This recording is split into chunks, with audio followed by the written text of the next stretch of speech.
Hi everyone. Since recording this episode, Lewis Moody has shared that he's been diagnosed with motor neuron disease. True to form, he's facing it the same courage, honesty and heart that defined his rugby career. This conversation captures everything we love about Lewis: his leadership, his resilience and his humanity. We're deeply honoured to share his story. We'd also invite you to make a donation to Lewis's fundraising appeal. The link is in the show notes. Thank you.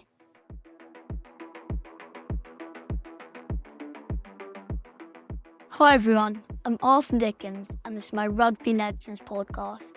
In each episode, I interview an amazing rugby player or coach to get their insight and advice for young rugby players just like me who are keen to learn and get better.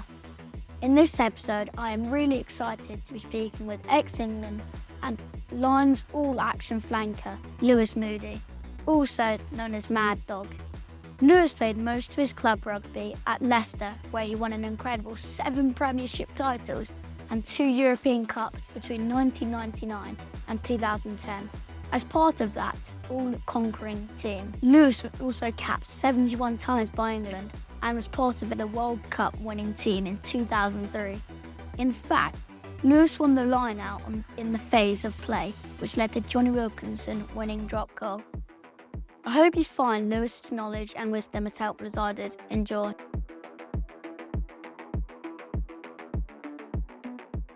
Firstly, Lewis, I just want to say thank you so much for doing our podcast. I really appreciate you taking your time. What a pleasure, mate. And I know I've mentioned it already, but I'm loving your backdrop. It puts mine to shame. Thank you very much. What I see in your backdrop, you've got a Jaguars helmet. What? Yeah. So I was actually just watching the NFL in there. The highlights were on the Eagles are playing the Kansas City Chiefs. And I've always loved American football. My team were the Bears, and they've been useless basically since I first started watching them, which was 1985. And they won the Super Bowl, which is why I got into it. They've not won anything since. And I got invited to do a training session with the Jacksonville Jaguars. They have this European pathway thing, and the Jags were doing this training program for sort of young and aspiring American football talent. I was 40 at the time.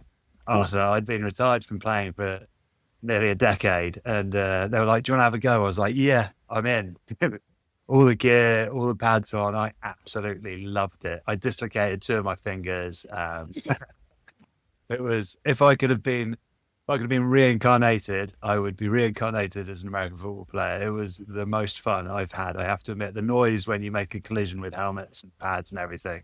And the best bit about it was, whereas in rugby, if I did that now, I'd probably not be able to walk for a day. I'd be so stiff and sore because of all the padding. I didn't feel any discomfort the next day whatsoever. So, loved it. So I'm not a Jags fan, but vicariously because of that training session, I suppose I do follow them. That sounds fun. No, was do you ever watch any American football?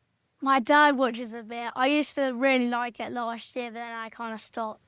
Yeah, Mahomes is pretty useful. They did a whole quarterbacks series on Netflix, which was wicked if you haven't seen it. It was when Mahomes led them to the Super Bowl and almost ruptured his ankle ligaments and still managed to play on. And he was a tough nut. I saw a couple of highlights of it. Yeah. In all fairness, I can only really watch the highlights because the American football game's gone for so long. I know. Especially the Super Bowl. But I'm sure you didn't want to talk to me about NFL, did you? Maybe it's a sideshow. So firstly, Lewis, how did you get into rugby and how old were you when you started? So I got into rugby. I started when I was 5. So I was 5 years old, and I got into it because a mate of mine, I still remember his name. It was actually friend of my mum's who brought her son over, and he was really keen to go and play rugby, but he didn't have the confidence to go on his own. So he invited me, and I went down and absolutely fell in love with it because rugby was full contact when I started playing at the age of 5, and just throwing myself around, tackling people, getting in the mud. Oh, I absolutely loved it. And so I stayed, got really into it, and Matt, after about half a season, decided rugby wasn't for him and left. but because his name was Matt Foster, and I still keep in touch with him every now and again. But yeah, he essentially got me into rugby by inviting me to come and join him. What other sports did you play growing up? And at what age did you give him up for rugby? I played all sports. Athletics, I loved. Cricket, I loved. Hockey, I didn't love, but I played it. Football, we didn't play a huge amount of, but whenever there was a chance, I gave it a go. I was probably the best at rugby all the way through, but I was okay at cricket. I was like an erratic fast bowler, basically. And I was the type of enthusiastic young man that would get thrown into any athletics event because I was happy to, try it all. So, because I was relatively quick, I'd get, put in 100, then they'd put me in like that 800, which was awful, but I would still have to do it. And when I was about 17, I remember having to make the decision between doing athletics or cricket in the summer term because we were a one-term rugby school. And I decided to do athletics because it kept me fit for the rugby season. And that was when I knew rugby was my thing. Out of the athletics, what would you say was your favourite event? Probably high jump and javelin. What was your PB in high jump? Oh, I don't know if I can remember, actually. I think it was 150 or something like that. Jeez. But it felt high at the time. When I go back and see it now, it doesn't make anything. Yeah, high jump. I enjoyed the running races as well. Like the hurdles was always quite good fun because there was an element of jeopardy, right? Because you may or may not make it over the hurdle at any given point and you're quite close. So, there is that opportunity to give the person on your left or right a little nudge as you're going over the hurdles together. But yeah, I really loved athletics and it set me up. One thing I would always advocate for, so I've got two boys, 14 and 17, and they played all sports all the way through. And I just think, I remember my teachers at the time always encouraging me to do as many sports as possible. And I'm glad they did, just I think because the crossover of skill set through all the different sports is so beneficial. Yeah, anyway, I'd always advocate for anyone that you're unsure, never choose one sport too early because you never know, as you grow, you change, we get faster, we get bigger, we get stronger, or, however we evolve, you never know what you'll be good at. So yeah, keep trying as many as possible. Do any of your boys play rugby still? Yes, they both played rugby. My youngest is obsessed with rugby, so he's just got into the first stages of like the pathway. So the PDG, what's that, under 15s at Bath, which he's super excited about. He loves it, loves tackling, super enthusiastic. And my eldest has chosen a career in football. What position does he play in football? He's a goalie. Yeah. Ah. He's a little bit taller than me now, so he's 6'4". He'll probably be 6'5" by the time he's finished growing. So yeah, he can fill the goal pretty easily, which is handy. And what position does your youngest play in rugby? I think he would say it's difficult to, the age group that they're at, difficult to say what position they'll end up playing, but he would say he's a back row. Oh, no. Yeah, so he Like likes you. playing. Yeah, exactly like me, yeah.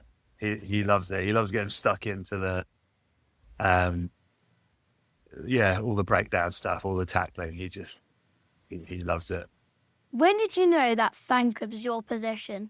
Was this your decision or did it come from a coach? So that's a great question, actually, because I was a centre until I was 16 and a half. So my final year at school, yeah, so I was playing first team in lower sixth or year 12.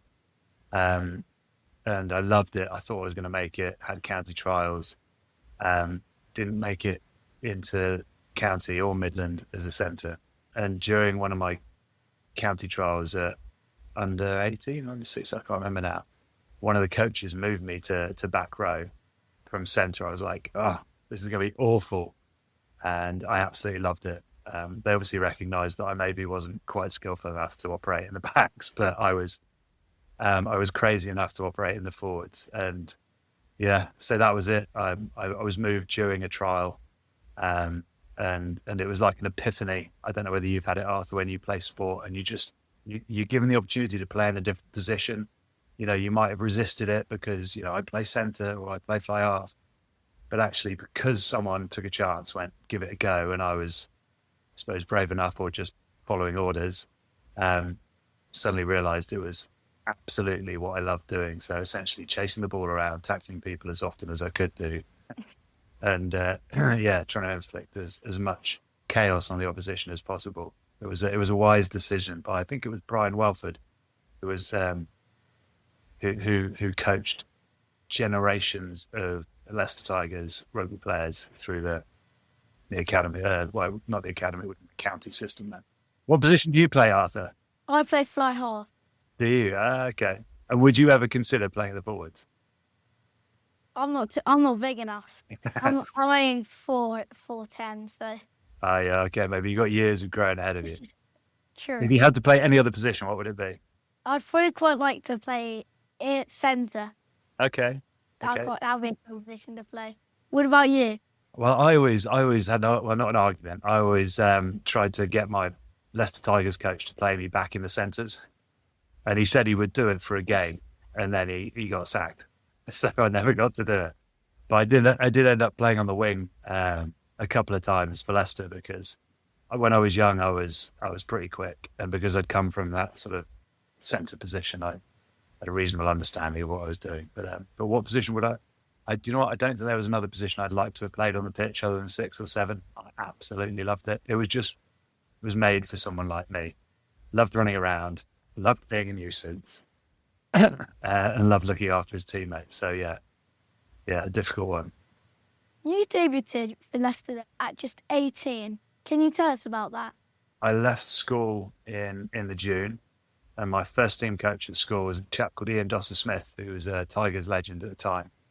And he said, see how you go and get on at Tigers training, so which I did. So I went from sitting, in my boarding house at Oakham School in Wharflands, watching Martin Johnson, Rory Underwood, Graham Rowntree, Neil Back, who were all my schoolboy heroes.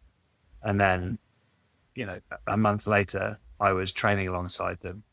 And 2 months after that, I was asked to play my first game at Welford Road. And there are plenty of words I could use to tell you how I felt in the build-up to that game, Arthur, but I'm not going to use them on here. I was very nervous, we'll put it that way. And I remember sitting in the changing room, and there was guys like Dean Richards who'd played in World Cups and, had captained Leicester for donkey's years, and all these just unbelievable rugby players. There was an 18-year-old me, public schoolboy, just been playing first-team rugby at Oakham School, literally 2 months prior to it. And all of a sudden I was playing at Welford Road where I'd been sat in the stands chanting the various Tigers songs. So and I played against Boroughmuir and we won. And it was one of the very few occasions that I scored 2 tries in a game. And they were both from over the halfway line, which was quite remarkable because every other try I scored was from about 3 feet off the back of them all. But yeah, it was one of the proudest and most enjoyable experiences of my life. And what I loved about it the most, Arthur, was I was quite a nervous individual prior to games. I was quite a shy character at school.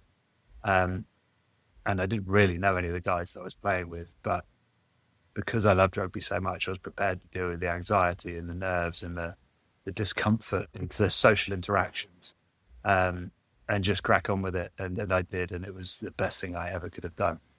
Speaking about nerves, how did you deal with your nerves before a big game?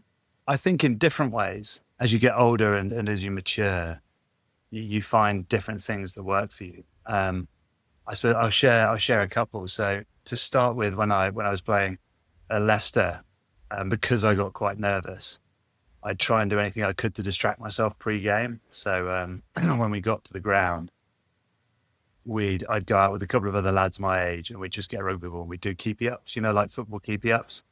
And we had to try and get 20 before we were allowed back inside. And that could take 40 minutes for us to try and get 20 keepy-ups. But it was literally just a way of distracting my mind, because otherwise it's really easy to use up all your emotional energy before the game. But because I'm quite an emotional character and quite a passionate individual, I want to keep all that under wraps until I need it when I get out on the pitch. So that was one way that I did it. As I moved through Leicester and went off to England, you encounter a different type of anticipation and nerves pre-game, because all of a sudden you're in a massive stadium, you've got more people watching on TV. So I used to, night before a game, the nervous energy would start. So I'd just find little routines. So if there were things I was worried about forgetting, I had a notepad by my bed. So I'd make a note of we had the first involvement. So a list of your first involvements in the games. There might be line out, scrum, 22, backs play, whatever it was. So I had them listed down. And if there's anything in particular, like a a call or a focus area that I wanted to be really clear and focused on in the game, I'd have that in sort of highlighted at the bottom. And so once I'd written them down, I could then almost forget about it and not worry about it. And then another distraction technique was that we used to go to the cinema. So literally switch your brain off completely. Just go and sit in a cinema with a huge tub of pick and mix. You know, the nutritionist didn't know about that, but we were going to burn it off the next day, so it was fine. And from the movies, we'd try and pick out a try celebration. So whatever movie we watched, we'd pick out a try celebration. And because I normally went with a couple of backs, they'd end up getting to do the try celebration in the game. I mean, I might have got to do about 2 or 3, but it was just a way of relaxing yourself. And then in the morning when you woke up, I'd cast my eye over the list again. I cast my eye over the list before I went to bed. When I woke up, became comfortable, got all the calls. And then I had to check that I got all my kit packed. So go through my bag, check it again, leave it, check it again, check it about 10 times. So you can end up picking up so many superstitions, Arthur, if you're not careful. I remember I got to the point where I had so many little rituals that I did pre-game. I was nervous I was going to forget a ritual. And then that was becoming counterproductive. So I had to sort of cut back the number of things I had over time. But they were a few ways that I used to control my nerves and sort of anticipation pre-game. There was another one as well. As I got further into my career, I actually found it harder to get to the level of emotional readiness that I felt I needed to play at the highest level.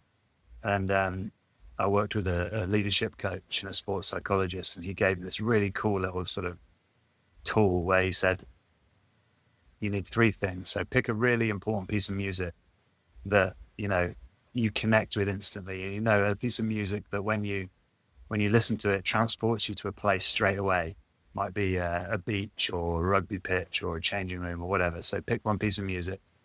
Take an important possession that is, you know, important to you and only you. And then a world-class moment. So in your mind, pick a moment when you were playing at your best. So when you were world-class. For me, that was playing for the Lions against the All Blacks and playing Richie McCaw. And my item was my namesake. So I'm named after my great-grandfather, Lewis Walton Moody. And on the shelf over here, I've got his First World War bronze star, and it's a little star. So I'd hold that in my hand in the change room before the game, and I'd pick a song by the Foo Fighters called "My Hero," and for about 2 minutes, I'd just lock myself away in the toilet, holding this star, music on, and just visualizing this moment in time where I felt I was playing at my best. And I suppose the intent of doing all that was to hype it, you know, it was almost to hype myself up enough, because I was finding it really difficult to get hyped up for games the longer I'd played. And that was quite a cool experience to figure out, first of all, how to, in my early career, how to, you know, calm and stay under control and repress those anxieties, anticipations, excitement. And then as I got older, how do I lean into them and how do I actually fire them up again so that I can deliver what I need to on the pitch? Yeah. So those. Speaking of try celebrations, what was your favourite celebration? Oh, well, we had loads mapped out. Mine always ended embarrassingly because I got too excited because I didn't score very often. I scored against New Zealand in my first game against the All Blacks at Twickenham, and I had a really nice try celebration lined up from the movie from the night before. I think it was Dude, Where's My Car? And as I scored in the corner, I got kneed in the kidneys and the head by Chris Jack and Dougie Howlett, and I didn't get up for about 2 minutes. So the try celebration went out the window. But the other one I remember was we watched a movie called Crouching Tiger, Hidden Dragon, and was it? It might have been another one, Meet the Sparkers, where he does the whole looking at you type thing. And I remember I scored off a kickoff, so sprinted, chased the kickoff, caught it, ran under the post against Gloucester and scored. And I was so excited, I actually poked myself in the eye. Try celebrations didn't only go that well for me, Arthur, to be honest. Leave that to the Blacks. Leave that to you fly halves. What skill did you have to work the hardest on as a young flanker? Ooh, probably the jackal. So I grew up in a team where Neil Back, who was the best open side flanker in the world, arguably at the time, playing in a similar position to me. I played 6 and 7. And he was remarkable at jackling. So when I say jackling, getting in over the opposition ball and stealing it essentially. And because I was, probably 5 or 6 inches taller than backing, it was harder for me to I found it hard to get down there and do that. So that was something that I tried to improve during the course of my career. I could never master it as well as Neil Back, but I did improve. How did you have any mantras that you live by when you were playing or now? When I was playing, this will sound very cheesy, but it was that sort of it was just never give up. It was like, and that applied in multiple situations, whether it was on the pitch and we were losing, by 20 points and there was only 5 minutes left, that desire to never want to concede at any point. That was probably instilled in me from a young age by Ian Dosser-Smith, who was my first team coach. But also in training, that then sort of that need to impress in training wherever I was, whoever I was playing with, however long I'd been playing, whether I was senior or junior.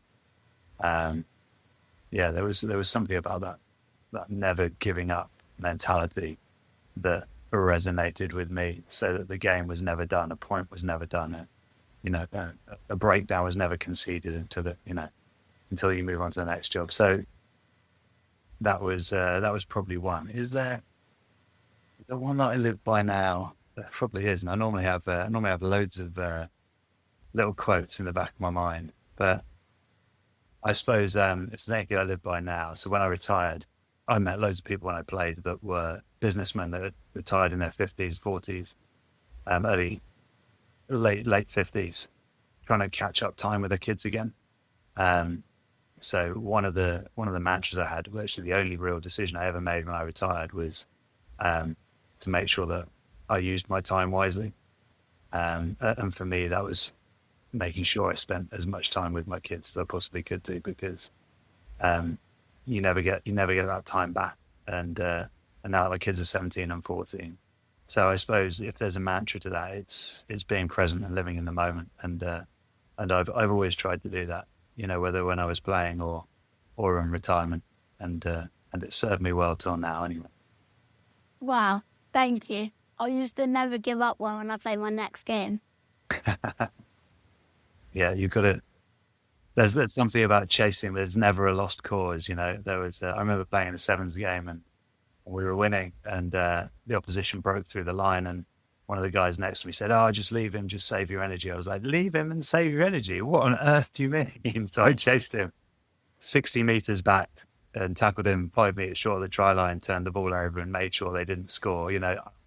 There was just there's that ruthless competitor in me that would never let anything go, just couldn't let it. What position did you play in sevens? I was in the forwards. I would have been prop. Yeah, I was a prop. There's mostly backs that play sevens, really, isn't it? Not many of us forwards. It's probably a couple of flankers would make a sevens team now, but you've got to be rapid. There's a guy I played with called Tom Croft, who was as quick as any of the backs, so he would have been pretty tight. Is Tom Croft a professional rugby player today? No, he's retired now. So Crofty's probably 10 years younger than me, but he retired early because he cracked his neck. He was, really talented. Played for Lions, played for Leicester for a long time. Super quick. He was actually a dancer at school, which I think gave him a whole different level of flexibility, agility. And obviously he got mercilessly mocked for that at times when he first turned up and we found out. But it meant he could do things on a rugby pitch that none of us could do. He was really talented. Anyone ever get in your head before a game? I don't think so. The only time I was ever concerned about who I was playing against on a rugby pitch was when we played the All Blacks and Jonah Lomu was playing. And I don't know, you may have heard of Jonah Lomu, Arthur, or you may have not, but he was one of the first truly, athletic, powerful, huge Samoan or Tongan? I forget now. Apologies, but he was just enormous. And at a time when we hadn't seen anything like him, and when England played him in the World Cup in '95, he just terrorized the entire team. It was like an adult playing against babies. He was just so dominant. And when I came into the England team in 2000, 2001, he was, still an absolute force of nature. And my first game against the All Blacks, the one in which I scored in, I told you about, he was playing, and I was nervous about having to tackle him. I really was. But that's the only time I think I'd ever been concerned about an opposition player and how I would stop them. Because I love, part of the rugby and sport is the competition. I love the test. I love figuring out how good I am compared to the other individual. And when you play South Africa, you get to see how physical you are, and can you compare with the likes of, Backy's both and all these unbelievable players. When you played the Australians, it was, could you outthink them because they're so tactical, they're so quick, they're so sharp. And the All Blacks, I suppose, were a mix of everything. So when you come up against Jonah, that was just a total anomaly because we'd never experienced anything like it before. And Phil Vickery, who was probably 23 stone and on my team, and I was about 16 stone as a flanker at that point, probably quite light. I remember Vix being just outside me and Jonah ran straight at him, and I thought, happy days, because Vix is definitely going to be able to stop him. And he literally just bumped him off and ran over him. But it did slow him down enough so that I could sort of jump on his back and hitch a ride until enough of us could pile on him and bring him down. But yeah, he was a really remarkable player, and he set the sort of precedent for what became these enormous, highly skillful, highly powerful backs that we see in the game now. What Leon Lloyd said is just go for the legs. Well, they can't run without their legs, Arthur. That is a fair point. Although I never saw Leon make a single tackle, so I mean, I don't know why. He was. I played with Leon for a long time. It was a lot of fun. He was a very good player. But yeah, I think that's probably a fair challenge. The only sad thing when you're playing Jonah Lomu is that his legs are about the size of two small cars. So to get your arms around them, around one, let alone two, was impossible. We had to go with the gang mentality to tackle Jonah. If you go into Google and put in Jonah Lomu, like schoolboy days or early career, you'll be blown away because he literally picks up 6, 7 people and carries them all the way to the try line. I'll watch that after this. Yeah. Did you ever feel intimidated by an opposite number or an opposition pack? So the only intimidation I felt was Jonah, really, as an individual. As I said, because I like to test myself and figure out how good I was, it meant I needed to test myself against the best players in my position as well. So again, that was another back rower, and that was Richie McCaw. And I found out pretty quickly when I played him for the first time that I had a significant amount of work to do if I wanted to get anywhere near his standard. He was just remarkable. He had a real strength in really low and difficult positions, and I could never quite understand how he managed to stay as strong as he did in those really awkward positions. But yeah, he was. There was no fear or anything like that playing them. There was almost an excitement to understand how far I had to develop to end up, being anywhere near as good as Richie McCaw. So I really enjoyed playing against him. He was just a really hard-working, skillful, and ruthless rugby player. He knew how to get the referees on his side. The team that I was probably most excited to play against, or you asked about the pack, Arthur, that would be South Africa, because I loved the physical nature of rugby. You'll probably listen to a lot of the backs or forwards talk about, the evasion, the movement, the creativity. There was something about the physicality of rugby that I particularly loved. And it was maybe that competitive challenge, it brought out certain inner qualities that you only really found out in individuals when they were really tested in a physical contest. And South Africa always provided it. So playing the South Africans, Arthur, was something I always looked forward to, but with a pang of, trepidation, because they were massive. If you watch South Africa now, you got Eben Etzebeth and all those giants. And when I was playing, you had Backy's Botha and Victor Matlock and, all sorts of Scholt Brits and Scholtberger. These guys were just so much fun to play against because they were so tough and so physical. And you knew if you beat or you got the better of South Africa, you knew you would have had to go through some real discomfort to get a win. Do you like the contact? Do you like the physical? I like it when there's a drizzle and it's a competitive game. Okay, nice. What made you successful as a rugby player? I do not think I've ever been asked that question. What made me successful as a rugby player? I think probably my tenacity. I don't believe I was a good quality rugby player. I was quick, I was skillful, but my persistence, I think, was my strength. The fact that I never gave up on a lost cause. I would chase every kick. I would chase, defensively. I would pressure every individual, every fly half. I would then move on to the next one. There was this tenacity within me and this persistence to want to succeed and prove myself that I think probably meant I got to play for longer than some of the other guys that were more skillful than me. Just because I brought maybe a different level of intensity.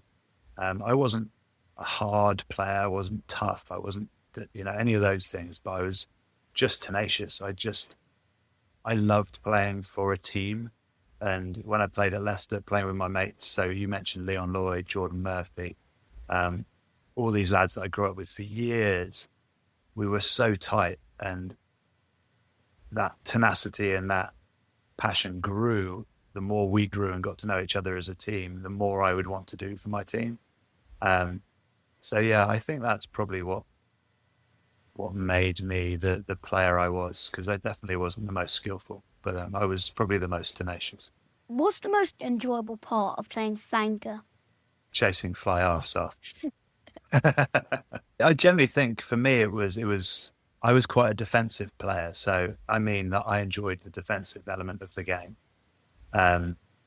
because of the club that I grew up in at Leicester. There was a lot of emphasis put on defence, winning games, and my role in terms of getting into a fly half's head and pressuring him early, all those types that I enjoyed, because that was UV the other player, and probably the tackling side of it I really relished, getting stuck into the opposition.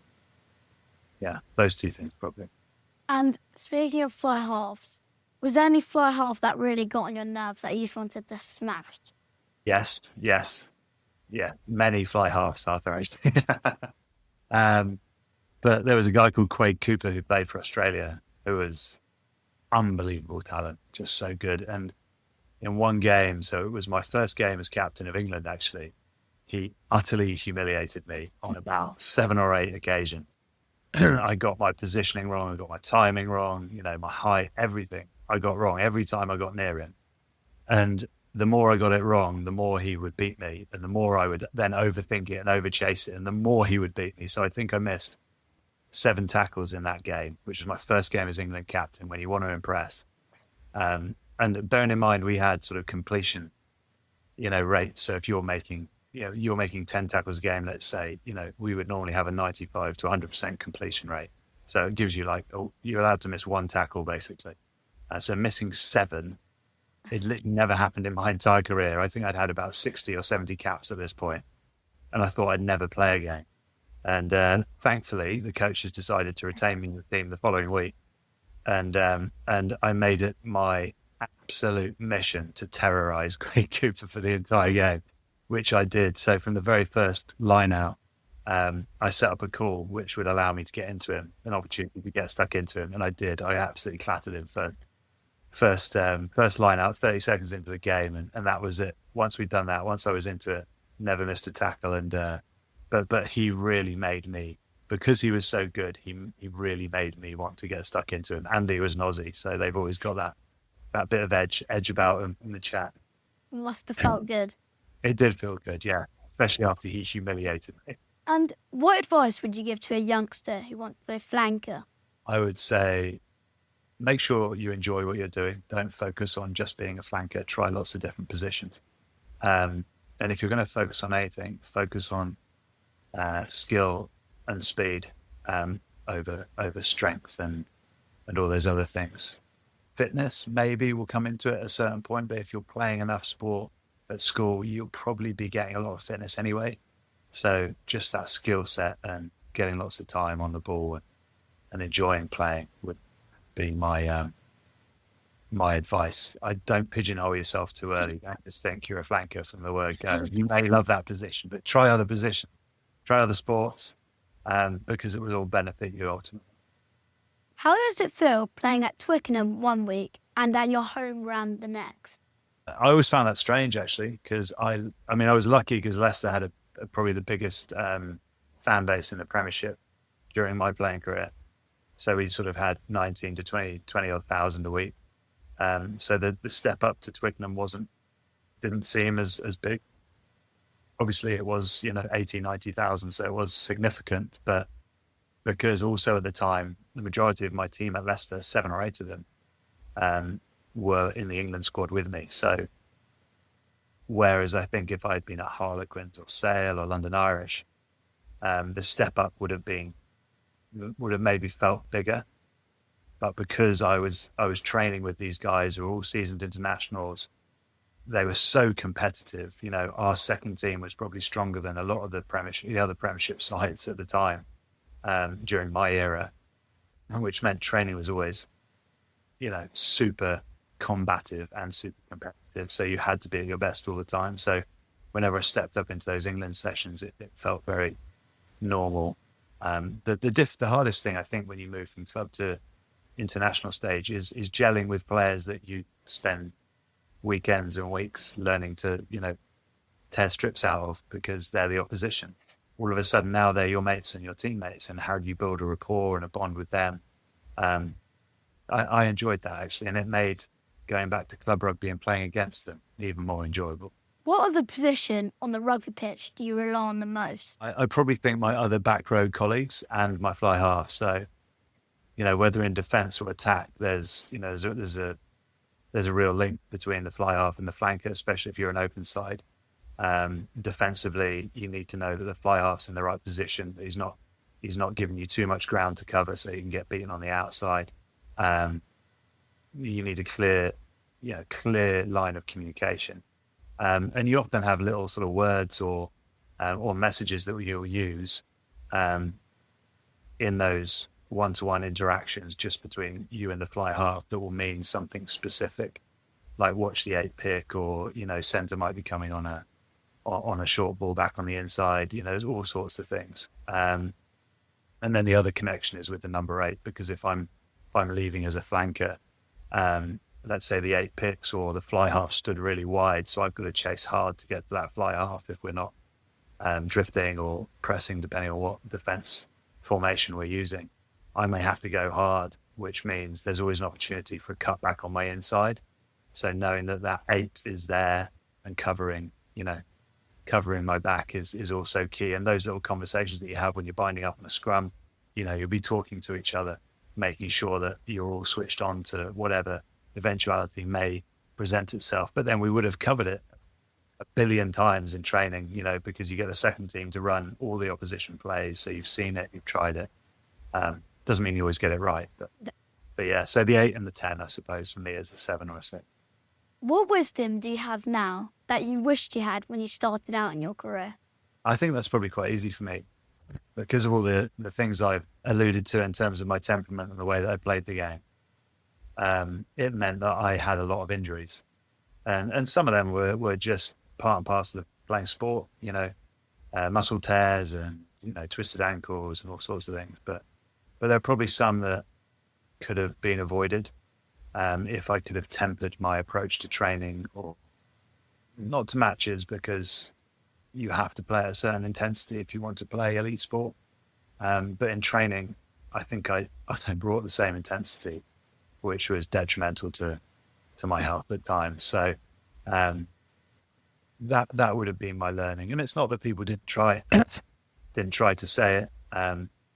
I just I found it hard to hear when I was a player. I thought it may dampen what I brought to a team. So I would change that now. That would be my piece of wisdom. Would be look after your body, because it's the tool you need to play the game. Exactly. If you had your rugby career all over again, what position if you had to play any position, what would you play? I literally can't imagine playing any other position, Arthur, than back row. I would like to have given it a go in the centres just to see if if I could have made it, but I'm pretty confident I wouldn't have done. But it would have been nice to have a run out in one game at least. What do you miss most about playing rugby? The competition. I speak to a lot of my old playing colleagues about this, and we all have differing answers to this. I think some of the lads will say the camaraderie in the changing room. I do miss that. You know, the amount of time you spend together in each other's company, that's really enjoyable. You get to know people really well. But the competition for me, you just, outside of the sport, whether I know you would, I could probably make the assumption that a lot of sports people feel this, because there's nothing that compares to the bubble of sport, whether it's rugby, football. It's so all-encompassing, and it's so important to you when you're in it. It's hard to replace when you're out of it. So for me, it's the competitive nature of training, of being in the gym, of banter in the changing room, of the matching. It's having, you know, jeopardy and a reason to want to go out and be successful. But the competitive nature of that is probably why I miss the most, because you can't find it easily in life outside of sport. That's the same with me. I love competitiveness in the game. In your view, who was or is the most complete back rower to play the game? That is super easy, and I've mentioned his name already, as Richie McCaw. There are lots of players who were incredible back rowers, but because you said who is the most complete, he was just so good, Arthur. Like, every time he played, he was arguably the best player on the pitch, and he was so consistent. Somehow he didn't get on the wrong side of the referee, which is a remarkable achievement for a back rower, because I seem to piss every referee off. But yeah, you know, whether it was the tackle, the turnover, the chase, the timing of when he sort of chose to go in and contest the ball. Yeah, he was just, and then when he moved into captaincy, he just had a real calmness. You could see that he was a little bit like Martin Johnson, who was my England captain and my club captain, who was a great leader of people. Richie McCaw seemed to have it. He was a different character, but seemed to have the same qualities that his team aspired to want to be beside him and playing with him, and certainly playing him against him. He was just remarkable. Did you ever talk to him after the game? Yeah. Nice guy, quiet chap, very down to earth. Wasn't a big drinker or anything like that. You know, in an era, I grew up in an era where there was probably a little bit of a drinking culture after games, and people would go out and have fun together. But yeah, no, Richie was an out and out professional, really nice guy. Obviously, still is. There were lots of guys like that. You know, Schogberger for South Africa, Martin Williams for Wales, Ryan Jones for Wales. Yeah, goodness me, you know, Thierry Dutoit, Harry Nordike. There were just so many good players. Yeah, but Richie was he was the god of the back row. Did you ever get any tips from him? Not that he ever gave me intentionally. I got tips that I learned from playing against him. But no, didn't get any tips off him, sadly. Thank you. And last question. Who of your rugby mates do you think would be great on my podcast? Who of my rugby mates would be good on your podcast? Oh, goodness me. You've had Leo on, haven't you? Jordan Murphy would be quite good fun for you as an Irishman. Oh, you should. Have you ever had Phil Vickery on? No, I haven't. Oh, you should get Vix on. He is such a bundle of fun. He's one of the most passionate, lovely human beings you'll ever meet. Wears his heart on his sleeve. He was a Gloucester player who ended up playing for Wasps, very successful. The Raging Bull was his nickname. I reckon him or Jordan Murphy would be my two names for you. Does that mean I've got to give you their contacts now? I won't do it online. I just want to say thank you so much for being on our podcast. I really appreciate you taking your time, Lewis. Arthur, it's an absolute pleasure talking to you, mate, and good luck with the rest of the podcasts. Thank you.